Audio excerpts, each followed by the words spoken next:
हिंदवी स्वराज्याचे संस्थापक छत्रपती शिवाजी महाराज, भारतरत्न डॉक्टर बाबासाहेब आंबेडकर, या सांगलीचं आराध्य दैवत श्री गणराय, ज्याच्या समोर नारळ फोडून आता प्रचार शुभारंभ होणार आहे तो मारुतीराया, अखंड हिंदुस्थानचे हिंदू हृदय सम्राट सरसेनापती मान्य बाळासाहेब ठाकरे आणि शिवसेना पक्षप्रमुख आदरणीय उद्धवजी ठाकरे यांना वंदन करून आज या मारुती चौक येथे होणाऱ्या प्रचार सभेच्या निमित्ताने उपस्थित असणारे सन्माननीय व्यासपीठ, बऱ्याच जणांची नावं घ्यायची म्हटले तर भाषण करायला 5 मिनिटं सुद्धा मिळणार नाहीत, त्यामुळे सगळे माता भगिनी बंधू उपस्थित सांगलीकर नागरिको, आज आपण जी इथे एकत्र झालोय ही सांगलीची जुनी वेस आहे आणि ही सांगलीची जुनी वेस म्हणजे 6 गल्ल्याचं गाव असणारी ही सांगली ही इथंच संपली आणि उर्वरित वाढलेला जो विस्तारित भाग आहे, जो गुंटेवारी भाग आहे, जी उपनगरं आहेत ही वाढवली, ही जिल्ह्यातील ग्रामीण भागातील महाराष्ट्र कर्नाटक बॉर्डरवरील महाराष्ट्र कर्नाटक व्याप्त सीमा भागातील नागरिकांनी वाढवली, त्या नागरिकाचे प्रतिनिधित्व करणारे तुम्ही आम्ही। हे सांगायची आज गरज काय तर महाराष्ट्राचा आणि कर्नाटकचा रोटीबेटी व्यवहार आहे, महाराष्ट्राचा आणि कर्नाटकचा सीमावाद चालू आहे।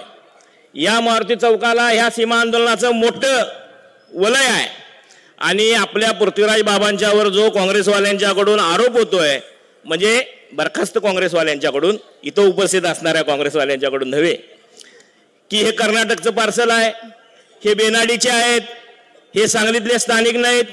अरे सांगलीत स्थानिक असणारे फक्त ह्या 6 गल्ल्यातली माणसं आणि उर्वरित वाढवलेला जिल्हा सगळा ग्रामीण भागातून आलेली माणसं, मग वाढवणारी माणसं तुमची का हितच थांबणारी माणसं आमची?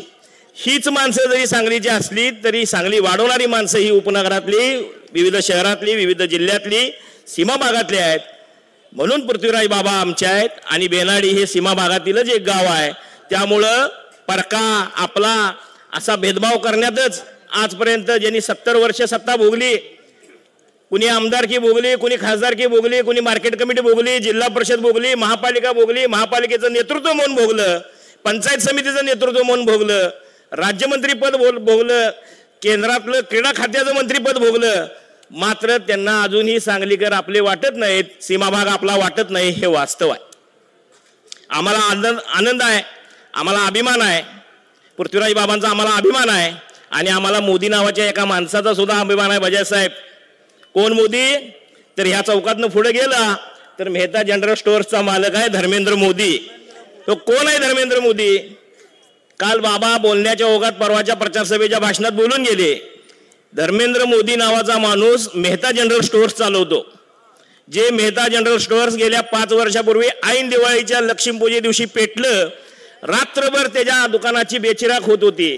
तो धर्मेंद्र मोदी सकाळी 8 वाजता त्याच्या गोडाऊनमध्ये असलेला सगळा माल उभा करून त्या आनंद थिएटरच्या समोर उभा राहून दुकान चालू केलं आणि सांगितलं जळणारं जळू दे, पण समोर जे संकट आहे, तुमचे सगळ्यांचे पगार करायसाठी मला थांबता येणार नाही, मला माझं दुकान चालू करायचं आहे म्हणून त्यानं त्याचं टेबल टाकून दुकान चालू केलं। त्याच पद्धतीनं हा पृथ्वीराज बाबा दिवाळीच्या आदल्या दिवशी निवडणुकीचा निकाल लागला, त्या दिवशी ते पडले, पण दुःख मानत न बसता लक्ष्मीपूजेच्या दुसऱ्या दिवशी त्या जळलेल्या दुकानात सकाळी 8 वाजल्यापासून दुपारी 12 वाजेपर्यंत माझ्याबरोबर तिथं उभा होते। त्या पृथ्वीराज बाबाचा आणि या धर्मेंद्र मोदीचा, जे तुम्हाला आम्हाला जगण्याचं साधन, तुम्हाला आम्हाला जगण्याची उमेद देणारं काम त्यांनी जे केलं, अडचणीच्या वेळेला त्याच्या पाठीमागं कसं उभं राहावं आणि अडचणीच्या वेळेला आपण कसं उभं राहावं हे सांगणारा धर्मेंद्र मोदी आमचा आदर्श आहे आणि ते वागवून देणारा आणि करून देणारा पृथ्वीराज बाबा आमचा आदर्श आहे। हे सगळं करत असताना कोरोना परिस्थितीमध्ये कोण घरात बसलं होतं, कोण काम करत होतं, माझ्या एवढं चांगलं कोण सांगू शकत नाही। भाजीपाला विक्रेत्यांच्या माध्यमातून गेली 25 वर्ष अनेकांनी राजकारण केलं, हमालांच्या माध्यमातून केलं, अनेक संघटनांच्या माध्यमातून केलं, पण ह्या फाकड्यानं 165 गाड्यांच्या माध्यमातून लोकांना घरगुती भाजीपाल्याची सुविधा चालू ठेवली आणि त्या भाजीपाला विक्रेत्यांना केंद्र सरकारच्या योजनांच्या मध्ये आणून, कायद्यात आणून, फायद्यात आणलं, फायद्यात आणून संघटना केली आणि संघटना करून त्यांना न्याय मिळवून देऊन आज फेरीवाला संघटनेच्या राष्ट्रीय धोरणात 8 पैकी 6 जागा देऊन साहेब माझं पॅनल विजयी झालंय आणि ते महाविकास आघाडीचं पॅनल आहे, ते सर्वसामान्य माणसांचं पॅनल आहे, ते सर्वसामान्य जनतेचं पॅनल आहे, ते सर्वसामान्य माणसांची सेवा करणाऱ्यांचं पॅनल आहे आणि हे आम्ही करून दाखवलंय। ह्या सांगलीचा 3 वेळा आमदार ह्या भाजीवाल्यांनी आणि हमालांनी करून दाखवलाय. यावेळेचा हे आमदार, हेच भाजीवाले, हेच हमाल, हेच सर्वसामान्य नागरिक, हेच नगर उपनगरात राहणारे नागरिक आणि गुंठेवारीत भागात राहणारे नागरिक हे करणार आहेत. आणि तो आमदार हा तुमच्या आमच्या हक्काचा असेल, हा तुमचा आमचा लढा देणारा असेल. अनेक लोकांनी अनेक आंदोलनं पेटवली. लोकांची आंदोलनं करण्याची विद्या फार वेगळी आहे. कोण निवेदन देतं, विषय संपतो. पेपरला बातमी आली, विषय संपला. चर्चा घडवून आणली, विषय संपला. मात्र शेवटपर्यंत आंदोलन नेण्याचं जे काम आहे ते सर्वसामान्य शिवसैनिक, सर्वसामान्य काँग्रेसचा आणि राष्ट्रवादीचा कार्यकर्ता करतोय. आणि त्या आंदोलनासाठी मग उपयोगकर्ता कर असू दे, जो कर आज आम्ही कुठलाही लोकांना उपयोगकर्त्याची सोयी सुविधा नसताना हा भरला गेलेला असतोय, तो कुणाच्या माध्यमातून, ह्या भाजपच्या महापालिकेतल्या सत्तेच्या माध्यमातून तुमच्या आमच्यावर उपयोगकर्ता कर लागला गेलाय. महापालिकेनं कोट्यावधीची लूट तुमच्या घरपट्टीमध्ये तो कर वाढवून लावलेला आहे. घरपट्टीची पाणीपट्टी आणि घरपट्टी एकत्र बिलं काढली, तुमच्याकडनं एका वेळेला वसुली केली. त्यानंतर ॲडव्हान्स बिलं काढली. ज्या वेळेला आम्ही महाविकास आघाडी म्हणून आवाज उठवला त्यावेळेला त्यांनी ती मागे घेतली आणि परत सगळी सुट्टी बिलं काढली. गेल्या 15 वर्षापूर्वी आम्ही घरपट्टी वाढीचे फॉर्म काढले होते. 51,000 फॉर्म आम्ही भरले, हरकती भरल्या आणि ती घरपट्टी 13 वर्ष पुढे ढकलली. ही सर्वसामान्य माणसाची कामं नाहीत. भले नसेल आमच्याकडे कोण गटरी करा, रस्ते करा, अन्य काही करा म्हणून येत नसतील, मात्र आमच्याकडे येतात. सुनाला त्रास दिला जातो, लिकीला नांदवलं जात नाही, सावकारीच्या माध्यमातून लुबाडलं जातं, अंमली पदार्थाच्या माध्यमातून उच्छाद मांडलाय.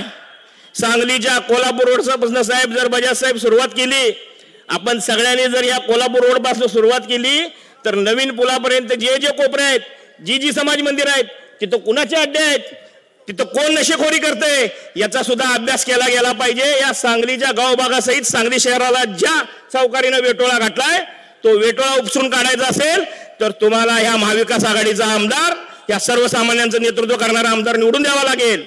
या चौकातलं वलय होतं, या चौकातली जाणीव होती, या चौकातला नेता होता, मात्र आता ते वलय राहिलेलं नाही. आणि ते वलय जर तुम्हाला प्राप्त करायचं असेल तर तुम्हाला महाविकास आघाडीशिवाय पर्याय नाही. मी फार काही बोलणार नाही, नेते येतील बोलतील, मात्र सुज्ञपणे गावभागातल्या नागरिकांनी लक्षात ठेवायचं, ज्या वेळेला पुराचं संकट येतं त्यावेळेला तुम्हाला सुद्धा उपनगरात यावं लागतं. आणि त्या उपनगरातल्या लोकांची सेवा जी पृथ्वीराज बाबाच्या फार्मसी कॉलेजच्या माध्यमातून झालेली आहे, आमच्यासारख्या संस्थांच्या माध्यमातून झालेली आहे, आमच्यासारख्या संघटनांच्या माध्यमातून झालेली आहे, त्या सगळ्यांची जाण लक्षात ठेवून आपण सर्वांनी या हाताला मतदान करावं आणि पृथ्वीराज बाबांना निवडून द्यावं एवढी विनंती करतो आणि थांबतो. जय हिंद, जय महाराष्ट्र. धन्यवाद शंभूराज. यानंतर माजी नगरसेवक हरिभाऊ आपण बोलावं.